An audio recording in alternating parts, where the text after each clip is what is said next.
The annual Westfield Industries corporate gala was exactly as insufferable as I'd expected. Crystal chandeliers, ice sculptures, waiters in white gloves carrying champagne on silver trays. 500 people in designer formalwear networking, drinking, and pretending they enjoyed classical music. I stood near the bar in a rented tuxedo, nursing sparkling water and checking my phone. My executive assistant had texted twice about the Singapore rollout, but it could wait until morning. David. My father's voice boomed across the marble floor. There you are. Come meet someone. I pocketed my phone and walked over. My father stood with 3 men in expensive suits, board members from his company I assumed. Dad ran a mid-sized pharmaceutical distribution company and loved events like this. Gentlemen, this is my youngest son David, Dad said, clapping me on the shoulder. He's in IT. Computer stuff. Just IT support, fixing computers or something. The men nodded politely, already losing interest. Actually, I started. David's always been into computers, my mother interrupted, appearing beside us with her practiced social smile. Ever since he was little. We never quite understood it, but everyone needs tech support these days, don't they? She said it apologetically, like she was explaining a mildly embarrassing condition. Absolutely, one of the board members said. My assistant calls IT at least once a week. Can't function without them. That's what David does, Dad confirmed. Keeps computers running. It's good, steady work. How nice, another board member said with the tone people use when they mean the opposite. If you'll excuse us, Richard, we need to discuss the merger before the evening gets away from us. They drifted away, already back to talking business. Dad turned to me. You could have dressed up a bit more, David. This is a formal event. It's a tuxedo, I pointed out. A rented one, Mom said quietly. Your brother wore an Armani tux. You can tell the difference. My older brother Trevor appeared as if summoned. He did indeed look impeccable in what was probably a $5,000 tuxedo, his wife Amanda glittering beside him in diamonds. Mom, Dad, Trevor said, kissing our mother's cheek. Great turnout tonight. I just closed a conversation with the Harriman Group CEO. Might lead to a consulting contract. That's my boy, Dad said proudly. Always working the room. That's how you build a career. Trevor was a senior consultant at a strategy firm, making around $200,000 a year. Our parents acted like he'd cured cancer. Hey David, Trevor said, finally acknowledging me. Still doing the tech support thing? Mom mentioned you might be looking for something more substantial. I'm not looking for anything, I said calmly. It's just you're 34, Trevor said. Most people have advanced beyond help desk by now. Have you considered going back to school? Getting an MBA? Could really help you move up. I have an MBA, I said. From Wharton. And a master's in computer science from Stanford. Oh right, Trevor said dismissively. I forgot you did that. Still, you could be doing so much more with those degrees. Look at me, I leveraged my MBA into a 6-figure career. You could do the same if you applied yourself. I'm fine where I am, I said. My sister Emily joined our circle, champagne in hand. She was a marketing director at a fashion company. Are we talking about David's career again? I keep telling him he should network more. I could introduce him to some people. Entry-level positions, but everyone has to start somewhere. I started 12 years ago, I said quietly. Exactly. Emily said brightly, missing the point entirely. 12 years in IT and still at the same level. That's why you need to branch out.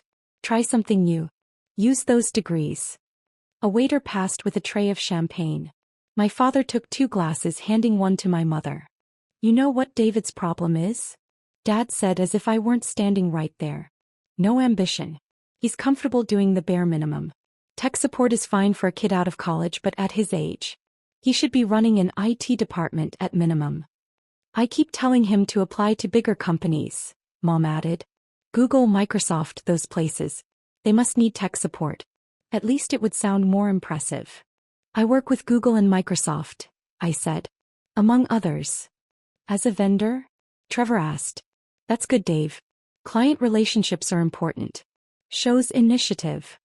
Something like that, I murmured. My phone vibrated. I glanced at the screen. Urgent. Singapore security breach. Need authorization to deploy countermeasures. I typed back quickly, authorized. Deploy Protocol 7. Keep me updated. David, my mother said sharply. Put your phone away. This is a networking event. You should be meeting people, making connections. How do you expect to advance if you're always on that device? Sorry, I said, pocketing it. Amanda, Trevor's wife, leaned in conspiratorially. David, honey, Trevor and I were talking. We could lend you some money if you need it. For a nicer tux next time, or to update your wardrobe for interviews. You need to look the part if you want to move up from support staff. I appreciate that, but I'm fine, I said. Are you though? Emily asked gently. You still live in that small apartment, you drive an old car, you never take vacations. David, if you're struggling financially, we can help.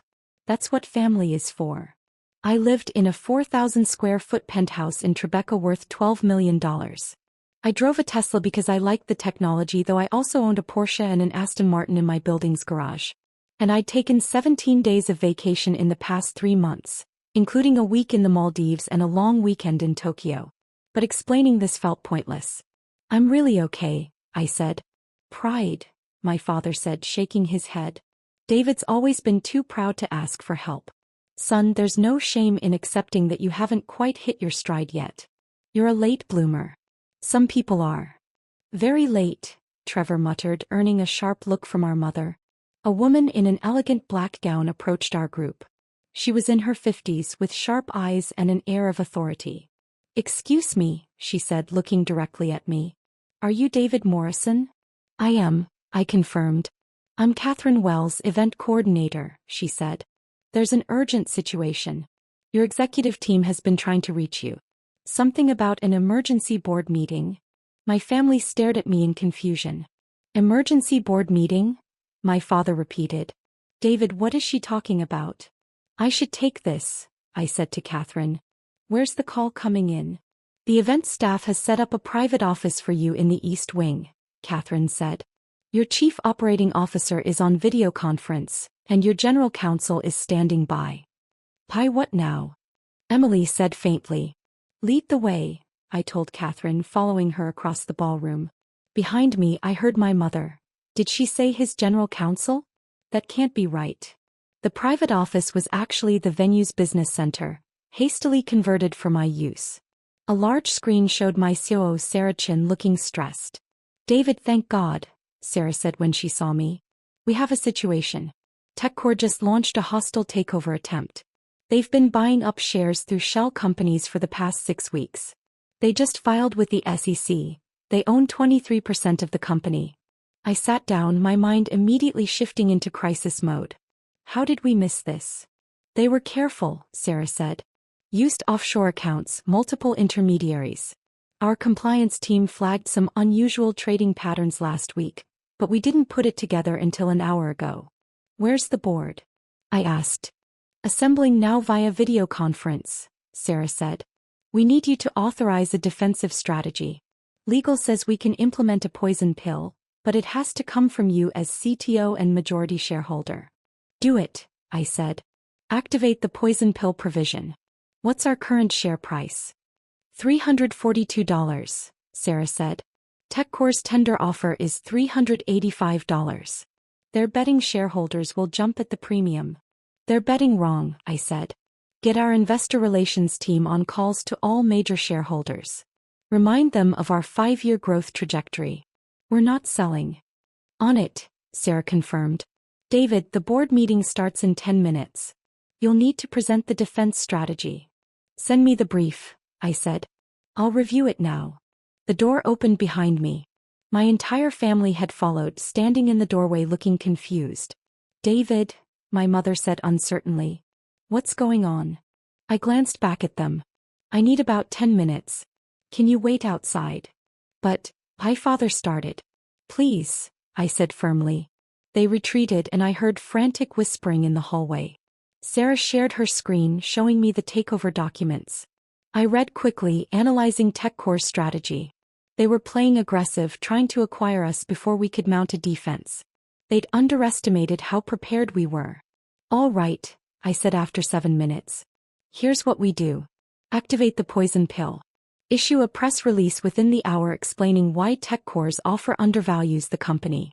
Get our investment bankers to issue a fairness opinion supporting our position. And schedule a shareholder call for tomorrow morning. I'll present our Q4 results early. They're going to be exceptional. How exceptional? Sarah asked. Revenue is up 47% year-over-year, I said. Profit margins increased by 8 points. We just closed the Henderson Enterprise contract worth $340 million annually. Once shareholders see those numbers, they won't sell. Sarah smiled. You're right. That kills their strategy. Also, I added, reach out to TechCore's CEO privately. Let him know we're willing to discuss a partnership, but not an acquisition. We can give them access to our AI infrastructure through a licensing deal. That's what they really want anyway. Smart, Sarah agreed. Give them a win without losing control. Board meeting in 3 minutes, came a voice off screen. I'm ready, I said. Pull the board together. The screen split into multiple windows showing 12 faces. The board of directors for Nextech Solutions, the company I'd founded 9 years ago. Some were in offices, some at home, one was calling from a car. Good evening, everyone, I said. I know it's late, but we have a situation.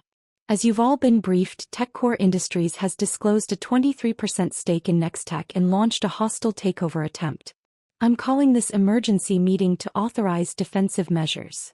I presented for 20 minutes, walking through TechCore's strategy, our defensive response, and the alternative partnership approach. The board asked sharp questions. I answered all of them. Finally, our lead independent director, Margaret Sue, spoke up. David, you founded this company at 25. You've grown it from a startup to a $28 billion enterprise. The board has complete confidence in your leadership. We authorize all proposed defensive measures and support your decision not to sell. Thank you, Margaret, I said. All in favor? 12 hands raised in unison. Motion carries, I said. Sarah, execute the plan. I want that press release out in 30 minutes. Board members, please be available for shareholder calls tomorrow. We need a united front. We spent another 15 minutes coordinating details, then adjourned. When the screen went dark, I sat back and took a deep breath. Then I remembered my family was waiting outside. I opened the door. All 5 of them stood there. Mom, Dad, Trevor, Emily, and Amanda. They looked shell-shocked. David, my father said slowly. What was that? A hostile takeover attempt, I said. It's handled. A hostile takeover, Trevor repeated. Of what company? Nextech Solutions, I said. The company I founded. You founded a company? Emily whispered. 9 years ago, I confirmed. We develop artificial intelligence solutions for enterprise clients. We have about 4,300 employees across 22 countries. My mother sat down heavily in one of the business center chairs. You own a company with 4,300 employees? I'm the founder and chief technology officer, I said. I own 61% of the shares.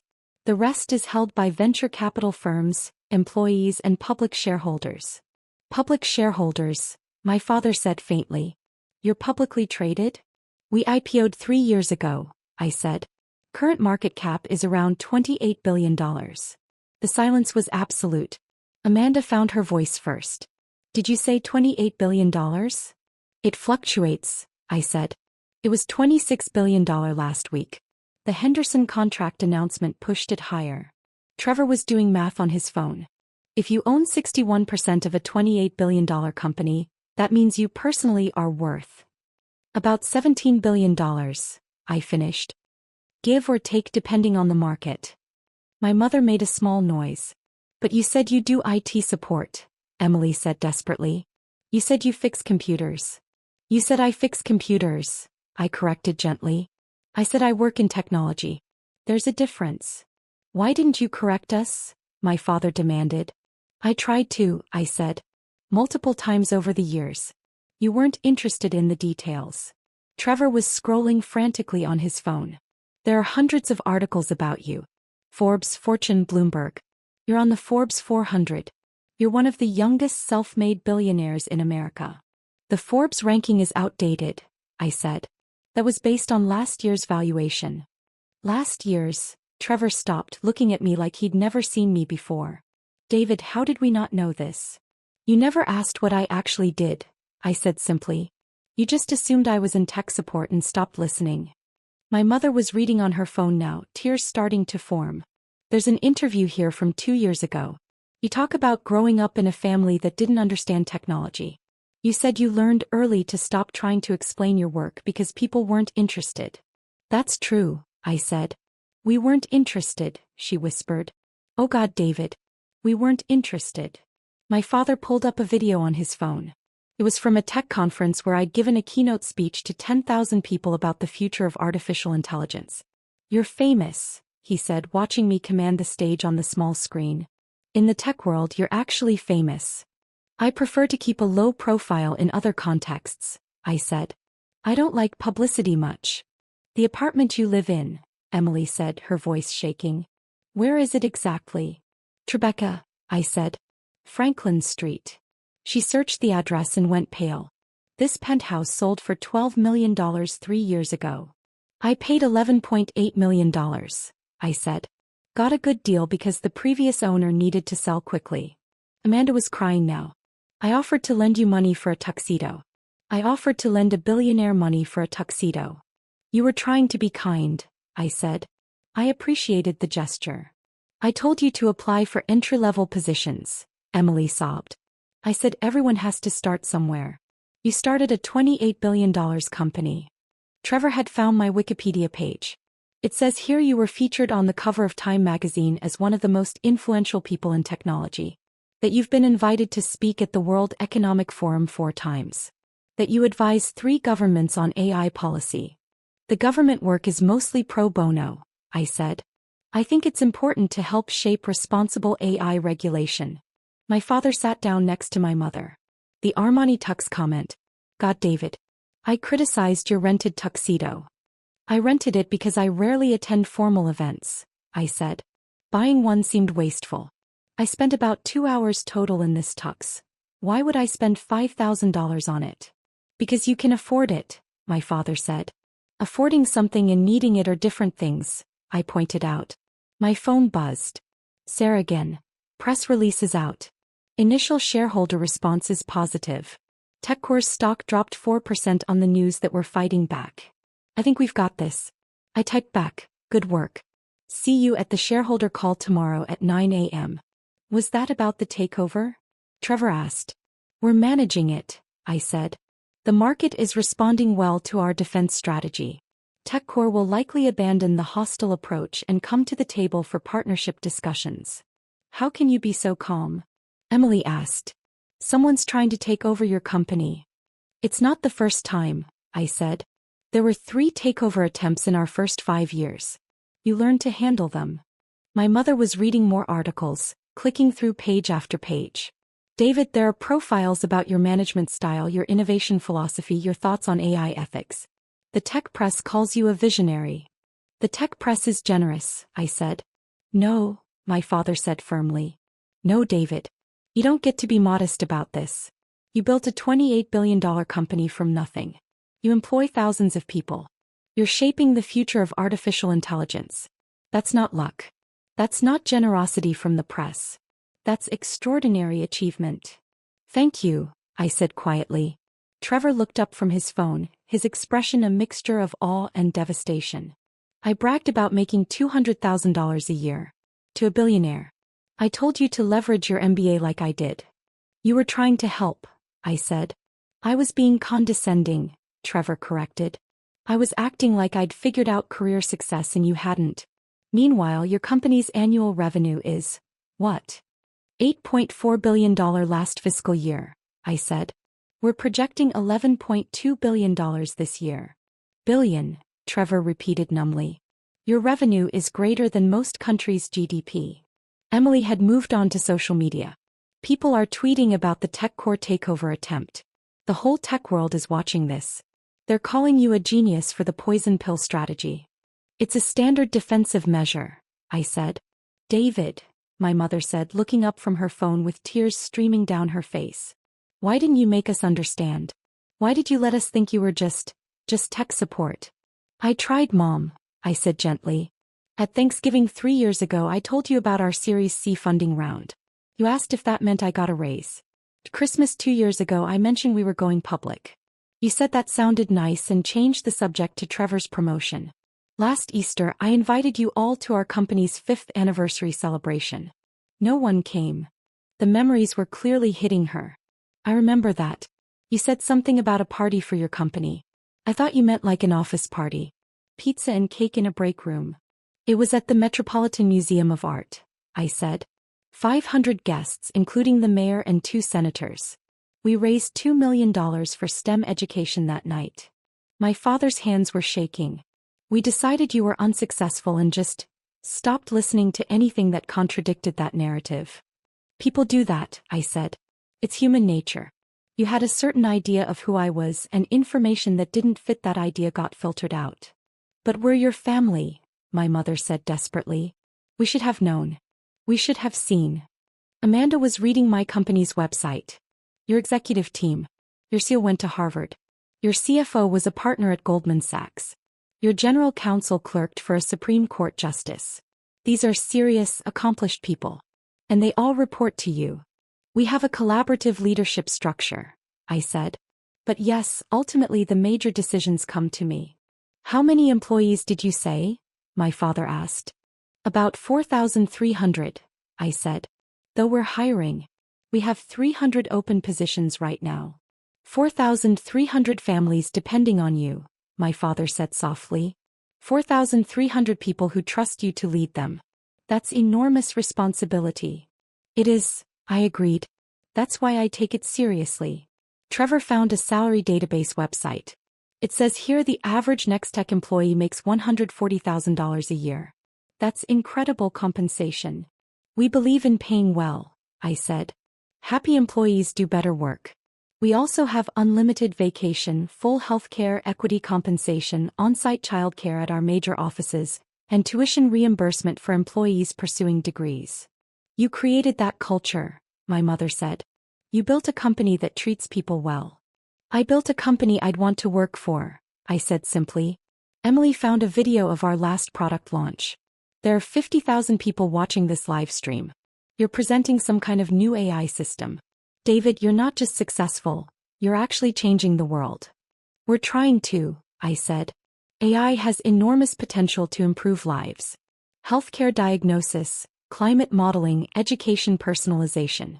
But it also has risks. We're trying to develop it responsibly. The profiles mention that, my mother said, still reading. They say you're known for ethical AI development. That you've turned down military contracts because you don't want your technology used for weapons. That's true, I confirmed. We could make a lot of money on defense contracts, but it's not aligned with our values. My father looked at me with an expression I'd never seen before. You have principles. You've built a massive company, but you have lines you won't cross. Everyone should have lines they won't cross, I said. Catherine Wells appeared in the doorway. Mr. Morrison, I'm sorry to interrupt, but there are several journalists outside asking for comment on the TechCore situation. Should I tell them you're unavailable? Please, I said. Direct all media inquiries to our PR team. Of course, Catherine said, then paused. For what it's worth, sir, I think your defensive strategy is brilliant. I have shares in Nextech. I'm glad you're fighting the takeover. After she left, Amanda whispered, the event coordinator owns shares in your company. About 40% of our employees own shares, I said. And thousands of retail investors. We take our responsibility to shareholders seriously. My phone rang. I glanced at it, the CEO of TechCore. I need to take this, I said, answering. David Morrison. David, it's Richard Patel at TechCore, came the voice. I think we need to talk. I agree, I said. Hostile takeovers are expensive and messy. I'd rather discuss partnership opportunities. That's what I was hoping you'd say, Richard said. Your AI infrastructure is the best in the industry. We don't need to own you to benefit from it. Exactly, I said. Let me have my team put together a licensing proposal.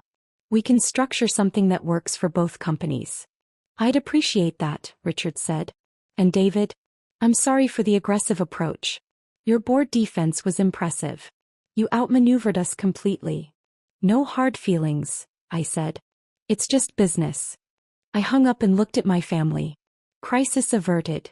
They're going to pursue partnership instead of acquisition. You just negotiated that? Trevor asked. In 30 seconds? Sometimes the direct approach is best, I said.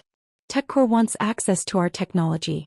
We can give them that without selling the company. Everyone wins. My mother stood up and walked over to me. David, I am so sorry. We've treated you like you were unsuccessful for years. We've been condescending and dismissive. And you've been building this incredible company the whole time. It's okay, Mom, I said.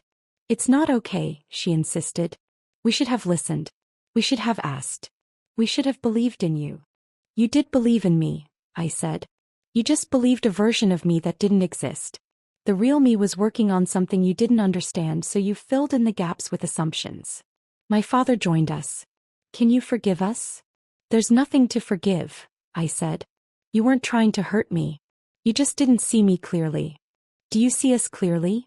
Emily asked quietly. Do you think less of us now? I considered the question. I think you're all successful in your own ways. Trevor, you help companies optimize their operations. That matters. Emily, you create marketing campaigns that connect products with people. That's valuable. You're both doing work you're good at. Just because my company is larger doesn't make your work less important. But it kind of does, Trevor said. In terms of scale, impact, financial success. David, you're operating at a completely different level.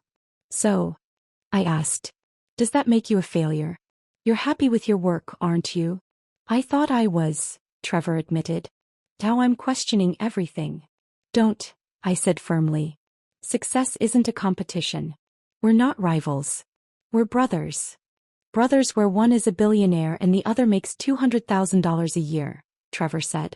Brothers where we both found careers we're good at, I corrected. The money is just a number, Trevor. It doesn't define me. How can you say that? Amanda asked. You're worth $17 billion. And it doesn't make me happier than I was when the company was worth $2 million, I said. The work is what matters. Building something meaningful. Solving problems. Leading a team. The financial success is validation that we're doing something right, but it's not the goal. My mother hugged me tightly. We're so proud of you. I know we should have said that years ago, but we're saying it now. We're so proud. Thank you, I said, hugging her back. The rest of the evening was surreal. Word had spread through the gala that I was the David Morrison of Next Tech Solutions. People who'd ignored me earlier suddenly wanted to talk. Business cards appeared from every direction. My father introduced me to the same board members as before, this time with barely suppressed pride in his voice. This is my son David, he said. He's the founder and CTO of Next Tech Solutions. Perhaps you've heard of it. The board members' eyes widened. The Next Tech? The AI company. That's the one, my father said, beaming. I shook hands and made small talk, but excused myself after 15 minutes.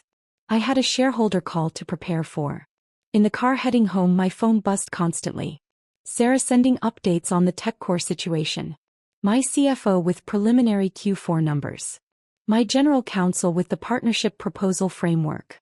But there was also a text from Trevor. I'm sorry for being such an ass for so many years. You deserved better from me. From all of us. I typed back. Water under the bridge. Want to grab lunch next week? Actually talk about our lives? Trevor, I'd like that. And David? Thank you for not rubbing this in our faces. You could have.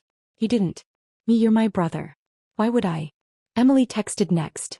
Mom's been crying for an hour. Happy tears, she says. She can't believe her son is so successful and she almost missed it. Me, she didn't miss it. He knows now. That's what matters. My father called as I walked into my building. David, I just wanted to say, I'm sorry. For all of it. For dismissing you, for not listening, for treating you like you were less than. You're extraordinary, son. You've accomplished things I can't even fully comprehend. Thanks, Dad, I said, stepping into my private elevator. Can I ask you something? Of course. Why did you keep trying with us? He asked. Why did you keep coming to family events, letting us make those comments, not correcting us? You could have cut us off years ago. I thought about it as the elevator rose to my penthouse. Because you're my family. Fletcher. But family. And I always hoped that someday you'd actually see me. Really see me. Tonight you finally did. We won't waste that chance, my father promised. We're going to do better. Be better. I know you will, I said. After I hung up, I stood in my living room looking out at the Manhattan skyline. The lights of the city stretched in every direction, thousands of windows and hundreds of buildings, each one representing lives being lived, work being done, dreams being pursued. Somewhere out there, TechCore's team was probably discussing their failed takeover attempt. Our shareholders were reading the press release, feeling confident in their investment. Our employees were sleeping peacefully, knowing their jobs were secure. And my family was finally understanding who I'd been all along. I opened my laptop and started reviewing the shareholder presentation for tomorrow. The Q4 numbers were exceptional. 47% revenue growth, 8-point margin expansion, the Henderson contract. Our shareholders would be thrilled. But more than that, I was proud of what we'd built. A company that did meaningful work, treated people well, and pushed the boundaries of what artificial intelligence could achieve. That pride had nothing to do with my family's validation. Though I had to admit it was nice to finally be seen. My phone buzzed one last time. Sarah, TechCore formally withdrew their takeover bid. They want to start partnership discussions next week. You were right, they just wanted the technology. I smiled and typed back. Schedule the meeting. Let's build something great together. Because at the end of the day, that's what it was all about. Not the money. Not the recognition. Not even the family validation. Just building great things with great people. Everything else was just noise.